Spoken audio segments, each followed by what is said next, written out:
L'imperturbable Vladimir Poutine, malgré les sanctions annoncées hier par l'Europe et les États-Unis, le président russe vient de confirmer le rattachement, la réunification, dit-il, de la Crimée à la Russie. Cette loi que Vladimir Poutine demande aux parlementaires de signer, eh bien, elle est paraphée en ce moment, en direct sous vos yeux.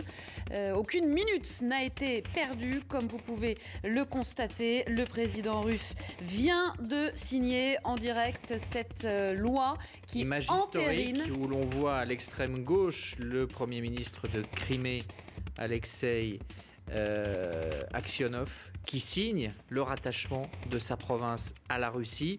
Ce qui veut dire que la Crimée va devenir, dans les jours, les semaines à venir, un nouvel oblast, une nouvelle région de la fédération russe. Regardez les applaudissements de l'ensemble de ces parlementaires.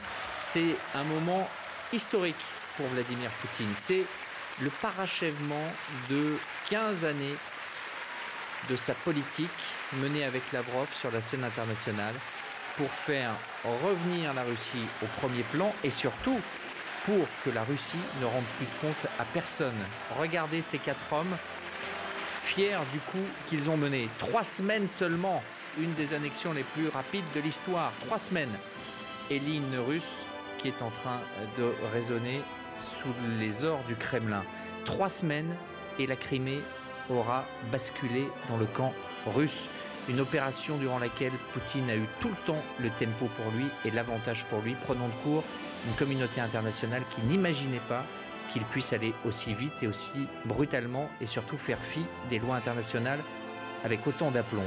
Voilà donc la Crimée, qui est la province perdue des Russes, qui était russe depuis 250 ans et qui, depuis l'indépendance de l'Ukraine, restait attachée à l'Ukraine. Voilà la Crimée qui rentre dans le giron de la mère patrie. Pour les habitants de Crimée et pour les Russes, ça n'est que la suite logique de l'histoire. C'est ça qu'il faut bien comprendre. Il y a évidemment des problèmes de droit international, mais historiquement, culturellement, la Crimée est russe et elle est en train de le redevenir officiellement. C'est ça qui pose problème sur la scène internationale. C'est cette absence de concertation, c'est ce passage en force qu'a effectué Vladimir Poutine.